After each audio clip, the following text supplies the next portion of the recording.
मेरे बच्चों, नमस्कार प्यारे मित्रों। आज आपके बीच में इस अध्याय का जो अंतिम टॉपिक है, विशेष आवश्यकता वाले बच्चों के लिए शारीरिक गतिविधियों के लाभ, उनको लेके आई हैं हमारे बीच श्रीमती सुनीता शारदा जी, जो निरंतर प्रयासरत हैं शारीरिक शिक्षा के जो ये टॉपिक्स हैं, इनको अच्छे से अच्छे तरीके से आपके साथ साझा कर पाएँ। तो आइए, मैं आमंत्रित कर रहा हूँ श्रीमती सुनीता शारदा जी को, जो आपके साथ साझा करेंगी अध्याय 4 भाग 5 के इस टॉपिक को। श्रीमती सुनीता शारदा जी। नमस्कार, आपका स्वागत है आज कक्षा 12वीं की शारीरिक शिक्षा की कक्षा में, जहां अध्याय 4 का आखिरी विषय हमारा जो रह गया था, आज हम उसको करने जा रहे हैं। शारीरिक शिक्षा गतिविधियों के दिव्यांग बच्चों को किस तरह से लाभ होते हैं। प्यारे बच्चों, शोध में ये सिद्ध हो चुका है कि शारीरिक शिक्षा की जो भी गतिविधियां हैं, उनमें अगर दिव्यांग बच्चों को भी हिस्सा दिया जाता है तो उनकी शारीरिक अक्षमताओं में कहीं ना कहीं उनको लाभ मिलता है और वह एक सकारात्मक जीवन जीने में बहुत बहुत योगदान देते हैं। शारीरिक गतिविधियों से हमारा यहाँ पे मतलब ये है कि सिर्फ बड़े बड़े गेम ही नहीं, बल्कि योगा, जिम्नास्टिक, तैराकी या फिर छोटे छोटे माइनर गेम, फन गेम्स, इस तरह की गतिविधियों में भाग लेने से भी हमें उतना ही लाभ होता है। तो आइए देखते हैं कि किस तरह से हम दिव्यांग बच्चों को शारीरिक गतिविधियां देकर उन्हें इनका लाभ पहुंचा सकते हैं।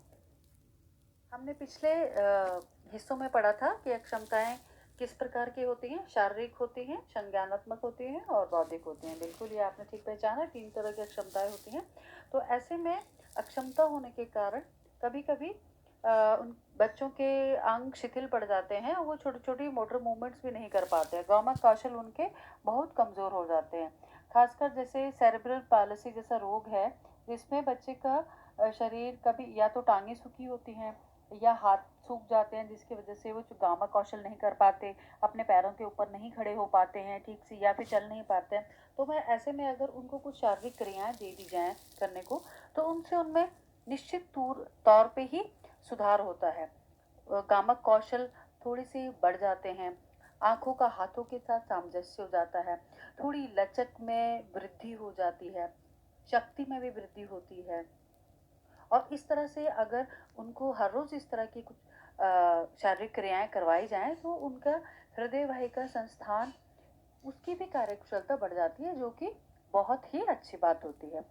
आप देखिए, मानसिक सुधार, आप साथ में ये पिक्चर देख रहे हैं, ये फोटो देख रहे हैं, किस तरह से ये बच्चे व्हील चेयर पर बैठे हुए हैं और एक बॉल के साथ खेल रहे हैं। ये एक बास्केट बॉल है, एक दूसरे से बॉल को छीनने का प्रयास। तो देखिए, ये शारीरिक रूप से ज़रूर अक्षम है, लेकिन किस तरह से वो एक बॉल को अपनी ओर खींचने के लिए उतासर हैं। अपनी तरफ को बॉल को लेना चाहते हैं। इसके लिए इनको कुछ दिमाग लगा के योजना बनानी पड़ती है कि किस तरह से बॉल को छीन सके। तो इस तरह से जब हम शारीरिक गतिविधियों में हिस्सा लेते हैं, तो कहीं ना कहीं हमें मानसिक रूप से योजना बनानी पड़ती है और हमारा पूरा का पूरा ध्यान जो है खेल की तरफ हो जाता है। और इसकी वजह से हम और कई तरह की अपनी अपंगताओं से दूर रह सकते हैं, अपने मन को लगाए रख सकते हैं और हमारे दिमाग के रास्ते खुलते हैं। बच्चों, आपने तो सुना ही होगा ये बात कि जो एक प्लेयर होता है, वो बहुत ही सोशल होता है। उसके बहुत ज़्यादा फ्रेंड्स होते हैं, उसका दोस्त बहुत ज़्यादा होते हैं, जहाँ जाओ उनके दोस्त नज़र आ जाते हैं। तो ये कैसे संभव हुआ? जब वो अपने किसी गेम में हिस्सा लेके पहले स्कूल में खेले, फिर बाहर खेलने गए, फिर बाहर से जोनल में, इंटर जोनल में खेलने गए। इस तरह से उनका सोशल सर्कल बढ़ता रहता है। तो ठीक इसी तरह से अगर हम दिव्यांग बच्चों को भी शारीरिक क्रियाओं में हिस्सा देंगे, तो उनको एक से अधिक बच्चों के साथ घुलना मिलना पड़ेगा, जिससे कि उनका सामाजिक सोशल सर्कल उनका भी बढ़ जाएगा। खासकर उन बच्चों का जो ASD के शिकार हैं, ऐसे बच्चे जो कि अपने अंदर ही रहते हैं, अपनी भावनाओं को व्यक्त नहीं करते हैं, माँ बाप से भी ठीक से मिल नहीं पाते हैं। तो अगर हम उनको शारीरिक गतिविधियों में हिस्सा लेने देते हैं, उनको आकर्षित करते हैं किसी गेम में हिस्सा लेने के लिए, तो निश्चित रूप से उनका सामाजिक मेलजोल भी बढ़ जाएगा और वो उनकी अपंगता को कम करने में उनका बहुत बहुत योगदान होगा। शारीरिक गतिविधियों में हिस्सा लेने से बीमारी होने की संभावना भी कम हो जाती है। बीमारी होने की यानी कि जोखिम भरी जो बीमारियां हैं उनके होने की संभावना कम हो जाती है, क्योंकि शारीरिक गतिविधियां करने से हमारा डाइजेस्टिव सिस्टम, एक्सक्रीटरी सिस्टम, हमारा एंडोक्राइनल सिस्टम, सारे के सारे जो हमारे सिस्टम्स हैं वो इम्प्रूव हो जाते हैं। और हृदय भी बहुत स्वस्थ रहता है। और साथ के साथ जब हम योगा करते हैं, आपने देखा होगा चैप्टर 3 में जब हमने योगा की एक्सरसाइजेस की थी तो उसमें बताया था कि किस तरह से डायबिटीज़ और ब्लड प्रेशर और कमर दर्द और अस्थमा को कम करने में योग सहायक है। तो ठीक इसी तरह से दिव्यांग बच्चों के साथ भी उनको यही लाभ प्राप्त होते हैं। अतः हमें दिव्यांग बच्चों को ज़रूर शारीरिक गतिविधियां प्रदान करनी चाहिए।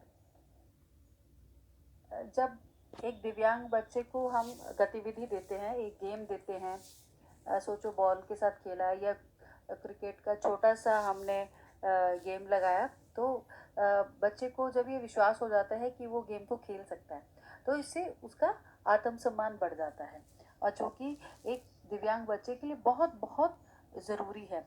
और आत्मसम्मान बढ़ने से ही उसमें एक चेतना आ जाती है कि हाँ वो भी कुछ कर सकते हैं।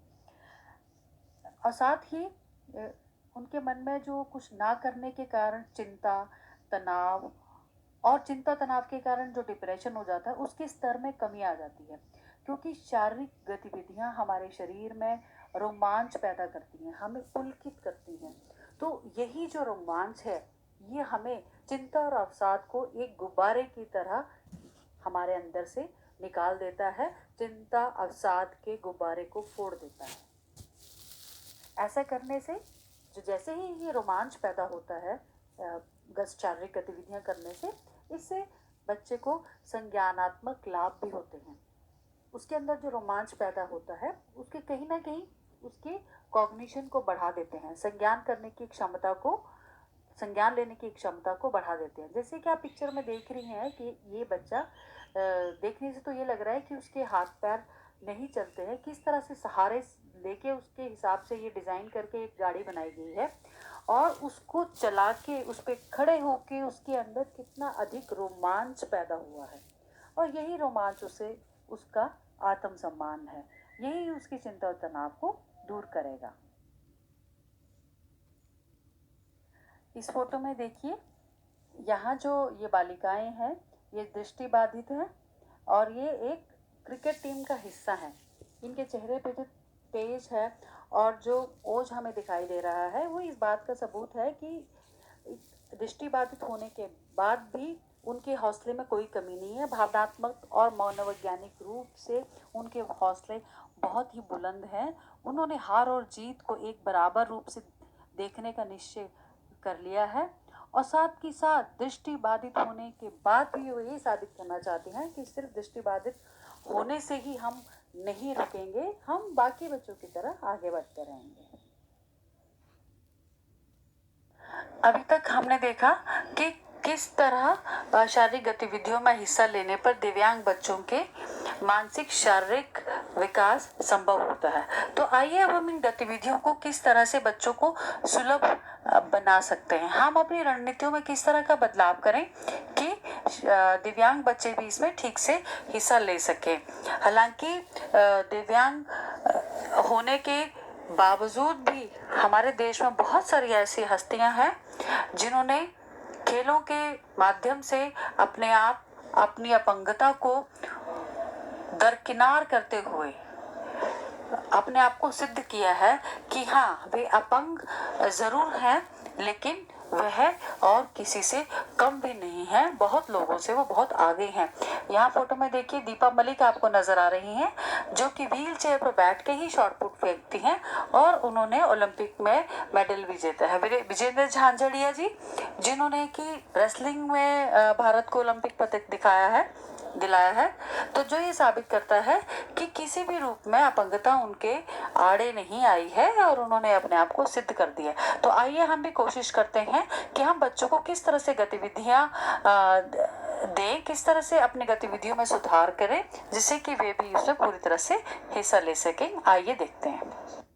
किसी भी गेम में या किसी भी और तरह की गतिविधि में हिस्सा लेने से पहले दिव्यांग बच्चे की चिकित्सा जांच अवश्य होनी चाहिए।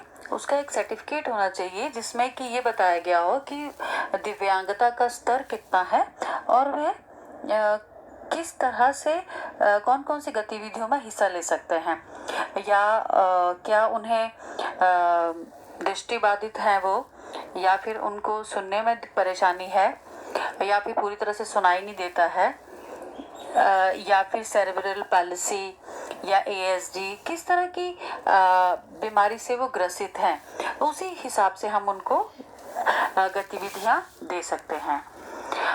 नंबर 2, शारीरिक गतिविधियां बच्चों की रुचि पर भी आधारित होनी चाहिए। यदि बच्चा, ज़रूरी नहीं है कि जो गतिविधि आपने बच्चे के लिए सोची है उसी में ही बच्चा हिस्सा लेना चाहेगा। कभी कभी बच्चे बैठने वाले गेम की जगह खड़े होने वाले गेम को ज़्यादा पसंद करते हैं, जैसे कि ज़्यादा दौड़ने भागने वाले। कुछ बच्चे ज़्यादा दौड़ना भागना नहीं चाहते, वह अलग तरह की कुछ गतिविधि करना चाहते हैं। तो इस तरह से हमें बच्चे की रुचि का अवश्य ध्यान रखना चाहिए, क्योंकि यदि उसकी रुचि के अनुसार गतिविधि होगी तो वो उसे बहुत अच्छे से ही अडॉप्ट करने की कोशिश करेंगे। दिव्यांग बच्चों की आवश्यकता के अनुसार हम खेलों में प्रयोग किए जाने वाले अलग अलग उपकरणों में भी सुधार करते हैं। यहाँ देखिए, ये दृष्टिबाधित बच्चा है जो कि बॉल के साथ खेल रहा है, क्रिकेट खेलने की कोशिश कर रहा है, जिसमें बॉल का साइज देखिए तो बहुत बड़ा है। वो किस लिए? ताकि बॉल के अंदर घुंघरू डाले गए हैं और उसकी आवाज पहचान कर वह बॉल को हिट कर सके। अगर छोटे सरकमफ्रांस की बॉल होगी, छोटी परिधि वाली बॉल होगी, तो वह स्लिप भी हो सकती है। तो अतः इस तरह से हमने उपकरण में थोड़ा सा सुधार किया है, चेंज किया है। यहाँ ऑरेंज कलर की बॉल, संतरी रंग की बॉल देखिए, इसके अंदर, बॉल के अंदर छोटे छोटे छेद हैं और उनके जरिए वहां पे घुंघरू डाले गए हैं, क्योंकि जैसे ही बॉल को किक किया जाता है तो ये आवाज करती है और आवाज सुन के दृष्टिबाधित बच्चे उसको पहचान लेते हैं। एक और सफेद रंग की बॉल नजर आ रही है, ये भी क्रिकेट बॉल है और इसके अंदर घुंघरू है जिसके चलते उसको पकड़ा जा सकता है। और कुछ ऐसे भी बच्चे होते हैं जिनको वो पूरी तरह दृष्टिबाधित नहीं है लेकिन थोड़ा कम कम दिखाई देता है। तो ऐसे बच्चों की मदद करने के लिए हम चमकीले रंग के उपकरण का प्रयोग करते हैं, क्योंकि उनकी चमक से भी वे उन्हें पहचान सकते हैं। क्रिकेट बॉल का भार भी हम कम भार वाले बैट का इस्तेमाल कर सकते हैं, जिससे कि बच्चा उनको ठीक से उठा सके। तो इस तरह से हम बाकी उपकरणों में भी इसी तरह का सुधार करते हैं जिससे कि हम उनकी बच्चों की मदद कर सके। खेल खेलते समय भी जब हम कोई भी निर्देश देते हैं, रेफरी कुछ भी तरह का सिग्नल देते हैं, तो दिव्यांग बच्चों के साथ इस बात का विशेष ध्यान रखना चाहिए कि उन तक ये संदेश पहुंच जाए। यदि दृष्टिबाधित बच्चे हैं तो उनको संदेश पहुंचाने के लिए या रेफरी या फाउल बताने के लिए विसल सीटी का प्रयोग किया जाता है, जिसको कि वो सुन के अपना दिशा बदल लेते हैं या निर्देश का पालन करते हैं। लेकिन यदि बधिर बच्चे हैं तो ऐसे बच्चों को संदेश देने के लिए फ्लैग का, एक झंडे का प्रयोग किया जाता है, जिसको कि दिखाकर उनको ये बता सकते हैं कि रेस शुरू हो गई है या नहीं शुरू हो गई है। रात के समय या दिन के समय भी टॉर्च का प्रयोग भी किया जाता है, जिसकी फ्लैश देखकर वह अपने निर्देशों का पालन करते हैं कि हाँ, उनसे फाउल हुआ है या उनको दिशा बदलनी है। और हाथ का इशारा किया जाता है या फिर फाउल होने पर उनकी पीठ पर ऐसे थपथपाया जाता है कि हाँ, अब यहाँ फाउल हो गया है या आपका गेम यहाँ पे जो है खत्म हो गया है। तो इस तरह से हम अलग अलग दिव्यांगता के अनुसार अपने निर्देशों में भी सुधार करते हैं। इसके साथ साथ ही खेल के नियमों में भी सुधार किया जाता है, जैसे कि फुटबॉल का ग्राउंड नॉर्मली जो है वो 100/120 का होता है, लेकिन दिव्यांग बच्चों के लिए इसमें सुधार किया जाता है और इसको सीमित कर दिया जाता है। उसकी जो लंबाई चौड़ाई है उसको कम कर दिया जाता है। ठीक इसी तरह से बास्केटबॉल की हाइट भी कम की जाती है और दूसरे खेलों में भी इसी तरह से नियमों में सुधार किया जाता है, जिससे कि दिव्यांग बच्चों को खेलने में सुगमता हो और वे नियमों की कड़ाई के कारण हिचके ना। खेलों में हिस्सा लेने से पहले दिव्यांग बच्चों के पूर्व अनुभवों को भी ध्यान में रखना चाहिए। यदि बच्चा पहले से ही किसी गतिविधि में हिस्सा लेता है, हो सकता है कि वह म्यूजिक के ऊपर डांस करना पसंद करता हो, या फिर उसको थोड़ी सी प्रैक्टिस हो कि वो योगा करता था पहले से, या हो सकता है कि वह पकड़म पकड़ाई के रूप में या फिर आग पे पट्टी खेलने वाला गेम हम जैसे करते हैं, उस तरह का कोई गेम उसने पहले से ही खेला हुआ है। तो जब हम उसको कोई नया गेम देने लगते हैं तो पहले उसके पूर्व अनुभव को जान लेते हैं, ताकि नई गतिविधि को सिखाने में हमें कुछ मदद मिल सके और बच्चा नई गतिविधि में भी अच्छे से शामिल हो सके। तो इस तरह से हमने देखा कि किस तरह से हम कोशिश करते हैं दिव्यांग बच्चों का समावेश करने के लिए, अनुकूलित शारीरिक शिक्षा करने के लिए, जिससे कि उनका पूर्णतः विकास संभव हो सके। तो इस यहाँ आज के दिन ये चैप्टर यहीं ख़त्म होता है। तो जब तक अगर आपको इसमें किसी भी तरह की कोई क्वेरीज है, कोई क्वेश्चन अगर आपने पूछना है तो आप बिल्कुल पोस्ट कर सकते हैं, और ज़रूरत पड़ने पे ये वीडियोस को आप दोबारा दे सकते हैं। पीडीएफ भी आपको भेज दिया गया है, तो उसको पढ़िए और इससे मिलने वाले क्वेश्चंस को कीजिए और घर पे रहिए, सुरक्षित रहिए। धन्यवाद। धन्यवाद सुनीता जी, बहुत बहुत धन्यवाद आपका बच्चों के लिए समय निकालने के लिए। और मैं आशा करता हूँ कि निरंतर आप हमारे साथ जुड़े रहेंगे। मैं और सुनीता जी ही नहीं, बल्कि अब आपको जो अगला अध्याय है उसमें श्रीमती कुमकुम अग्रवाल, प्रवक्ता शारीरिक शिक्षा, SKV GTB नगर, आपके बीच में होंगी। हम सभी मिलकर आपके लिए ज़्यादा से ज़्यादा जो सामग्री है, सहायक सामग्री है, उसको एकत्रित करेंगे और आपके साथ उसका आदान प्रदान करने की कोशिश करेंगे कि आपके साथ हम ज़्यादा से ज़्यादा उसको शेयर कर पाएँ। प्यारे बच्चों, आप 1 से लेकर 4 तक किसी भी वीडियो को, किसी भी टॉपिक को यदि देखना चाहते हैं तो नीचे डिस्क्रिप्शन में उसके लिंक दिए हुए हैं।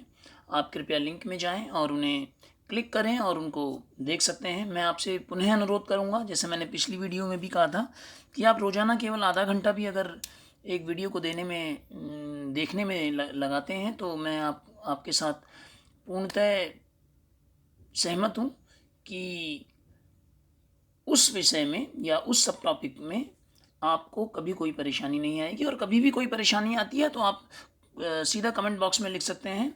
हम सभी लोग आपके जो समस्याएं हैं उनका निदान करने का पूरा प्रयास करेंगे। धन्यवाद। अगले अध्याय के साथ मिलेंगे, बच्चे, महिलाएं और खेल।